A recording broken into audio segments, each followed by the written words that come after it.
Our next inductee is a real hero of mine, of everybody in this room.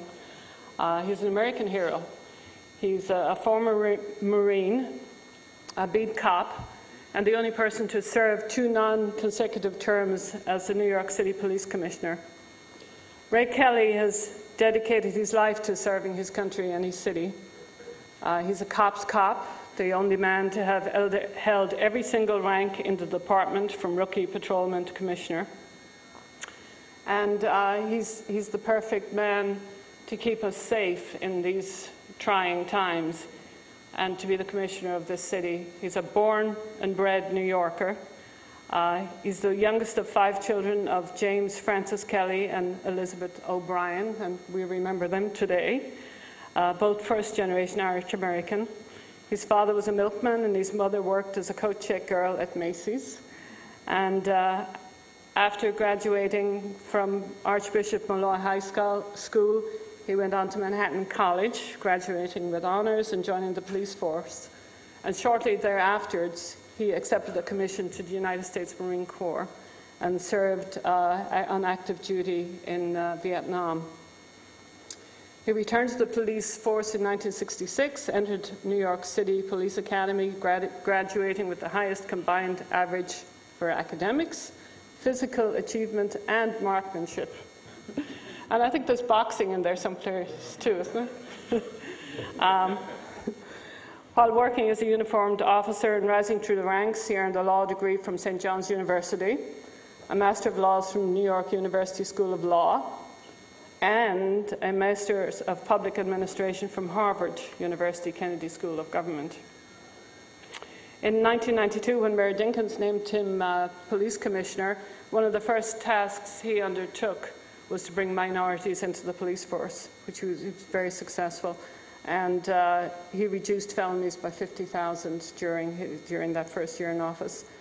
Then he took a little hiatus with a change of mayoral administration and worked as President Clinton appointed him as Director of International Police Monitors in Haiti.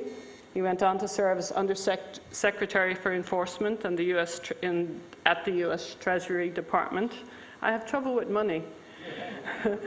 And he was Commissioner of the U.S. Customs Services. 9/11 brought him back to public service. He received an opportunity when Mayor Bloomberg swore him in as police commissioner in January 2002, when the NYPD found itself on the front lines of the global fight against terrorism after the 9/11 attacks. Commissioner Kelly created the first counterterrorism bureau of any municipal police department in the country. He also established a new global intelligence program and stationed New York City detectives in 11 foreign countries. And despite having 6,000 fewer officers and dedicating extensive resources to preventing another terrorist attack, the NYPD has driven crime down by 34% to below 2001 levels. I know his devoted wife, Veronica, who he met on Long Island one summer when he was a young lifeguard, has supported Commissioner Kelly at every stage of his extraordinary career. And together they have raised 2 great sons, James and Greg, who are here today, I believe. So 10 years after how many years is it? 10 years? He's serving and protecting the greatest city in the world from terrorists. And he's doing it in such a way that still allows us our freedom, which is incredible. When you think of the size of this city, and I think every year it grows by like 1 million people, and I know you have 50,200,000 or something visitors in addition. You just have to go up to Times Square to see it. And we all walk around with our Blackberries and our iPhones and whatever, and we're completely oblivious that we have this great protection. We have this great protector making sure that we are safe and that we have this freedom. It's incredible.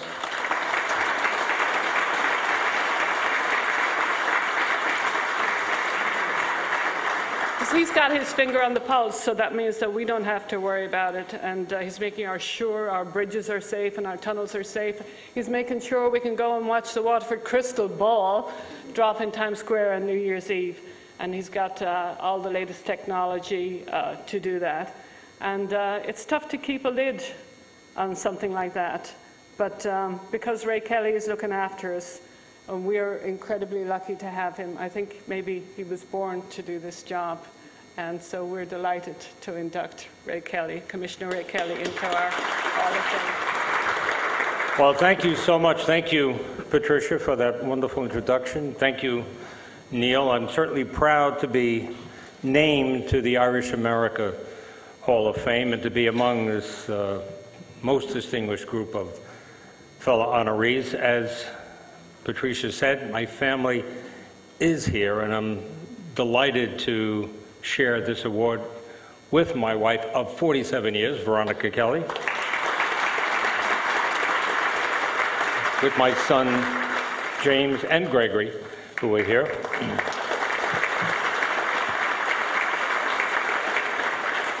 My father's people were from Roscommon, and my mother's from Longford and Cavan.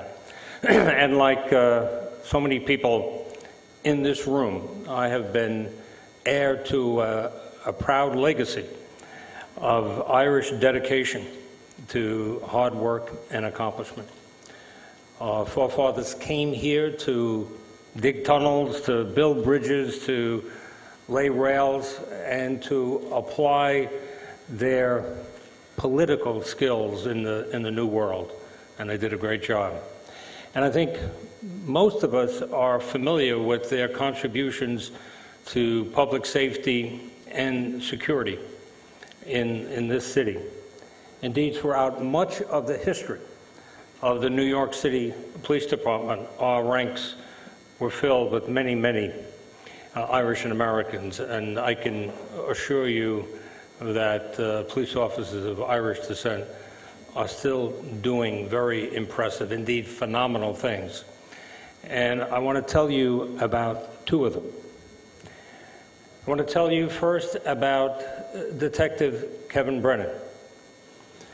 Detective Brennan is a member of the Brooklyn North Anti-Crime Unit. On January 31st of this year, he and his partners responded to a call of shots fired at a housing project in Bushwick, Brooklyn. Indeed, I believe they actually heard the shots. As they arrived, they saw two individuals in front of the building, one shielding something from them. They drove up to them, and as they did, one of them started to run. As they got closer, this individual turned and pointed a gun at the car, and then continued to run away. Police officer, now Detective Brennan, ran after him, went into a hallway, and tackled this individual. Now, I know this because we saw it on surveillance tape, even though he knew that the individual had a gun. On the surveillance tape, we see the person who was tackled take out a .38 caliber revolver and at point-blank range shoot it into the skull of Detective Brennan. Now, he escaped, but he was captured just a short time later. Detective Brennan was rushed to Bellevue Hospital, where the bullet was removed from his head, and I happened to be in the emergency room and see this procedure take place. But it was a miracle that he survived and that he was able to see his daughter turn 6 weeks of age the next day. And to give you a little insight into Detective Brennan, he has 7 years in the police department. During that time, he has amassed an incredible 77 awards for outstanding service. I've told you a little bit about his tenacity. So we were able to promote Detective Brennan last month to the rank of detective, and I'd like Detective Kevin Brennan to stand.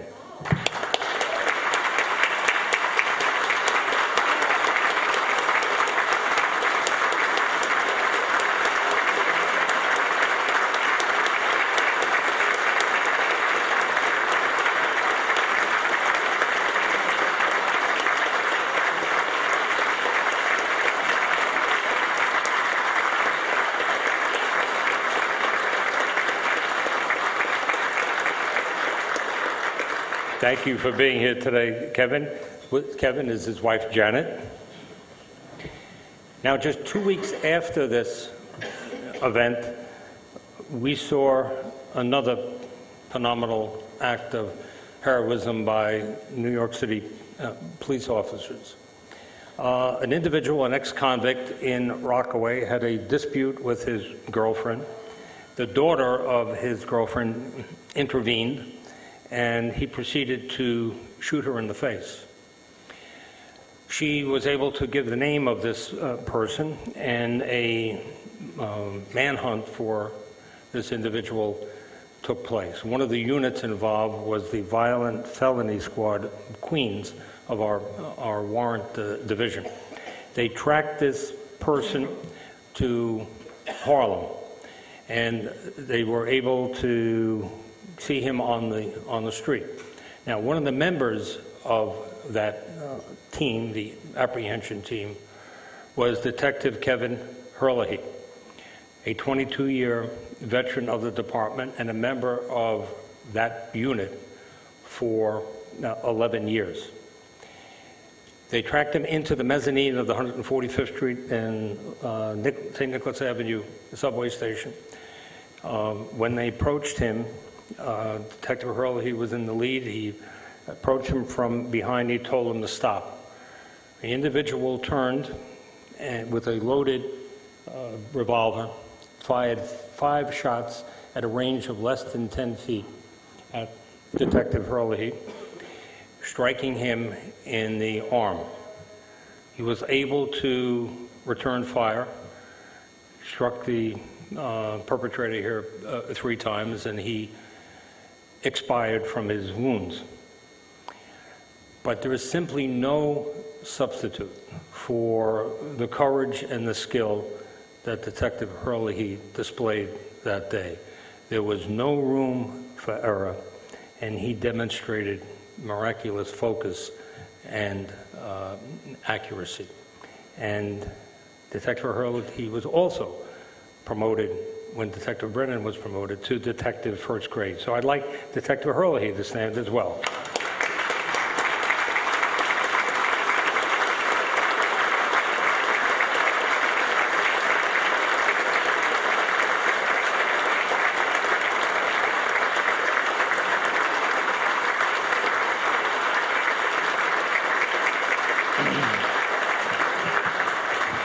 Detective Herlihy is here with his wife, Adrian. These 2 young men embody the heroic spirit of New York City police officers and our proud Irish tradition. And they, along with their fellow police officers of every persuasion, have made this city a much safer place than it's been in a long, long time. So I want to thank Irish America for giving me the opportunity to spotlight these 2 outstanding young members of the department, and I want to thank you for what you do in every issue, reminding us of the pride and the achievements and the accomplishments of the sons and daughters of Ireland. Thank you for this honor. Keep up the great work, and see you at the parade.